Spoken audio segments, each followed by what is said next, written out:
Your secrets, if you really look at yourself, you would be speechless.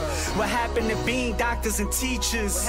What happened to being your brother's keeper? Nowadays kids more worried about CDF Ghostship is yet another obscure indie title that's making its way onto Steam. However, unlike Son of Nor, CDF Ghostship is pretty distant from its release date, has an even smaller team with no budget, and even after the January update releases, there's still much to be improved on. For starters, CDF Ghostship has sort of an unfinished presentation. The lighting and sound effects are really impressive, but textures are either muddy or just absent, and the enemy AI are all bronze and no brains. The aliens are about as intelligent as the spiders in Minecraft, mainly being a threat in numbers, and often being in a lot of numbers. And they lack a variety, all of them just basically charging at you, some with more health than others. On the flip side, the zombie AI is just right, throwing a variety of challenges at you, though where the game currently stands, the challenges can end up leading into unfair trial and error, rather than horrific encounters. When you're exploring the large ship, you always feel the dread and unease that is normally found in a really good survival horror game.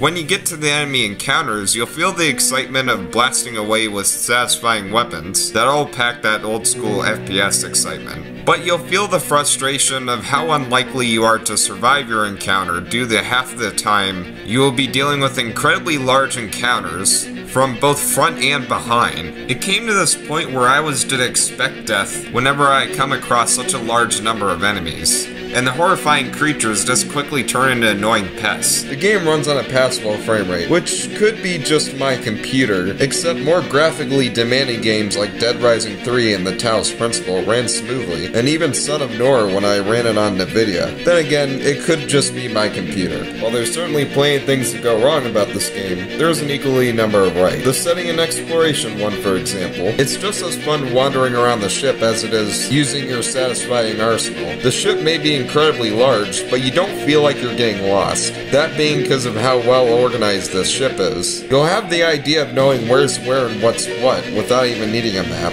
Though of course they're plastered all around the ship, in case if you feel like you are getting lost. And there's a lot of missions you could just bump into by just wandering around, completing those missions often leading you to more guns and more gear. The story is a very interesting crossover of Aliens and System Shock 2. You play as an officer who lacks a voice and personality, but the main star of the story is the ship's AI, who communicates to you in a daunting voice through the ship, adding the uneasement and making you wonder if she's unintentionally alerting your presence to a horde of aliens and zombies. She tells you to follow through with her step-by-step instructions to getting out of the ship alive, though she tells you not to trust anyone else. Yet you also wonder if you should be trusting her either. It makes for an interesting mystery story for why the ship had become a nightmare, and if you really should be trusting anyone. The game also has plenty of modes to wager in its $20 price. Outside of story mode, you get an onslaught mode, which is a horde mode that shows the gameplay's strengths and weaknesses. A challenge mode, which gives you specific scenarios to encounter, that also explores the gameplay strengths and weaknesses. A skirmish mode, where you are to run for your life and escape the ship in one possible way. And a simulation mode, which basically acts like the training mode for beginners to get a hold of the game's gameplay mechanics. The developer also plans to have co-op and competitive multiplayer if this game sells. CDF Ghostship has potential, but the aggravating AI, lack of melee combat, uninteresting main protagonist, and lack of enemy variety all hinders on what is overall a fun game. Of course, CDF Ghostship is far from its release date, meaning that most of this could be addressed. And with the January update coming, it's easier to recommend CDF Ghostship. Yes, the presentation does look pretty dated, but don't let the graphics fool you, for this is the shooter I am looking forward to this year.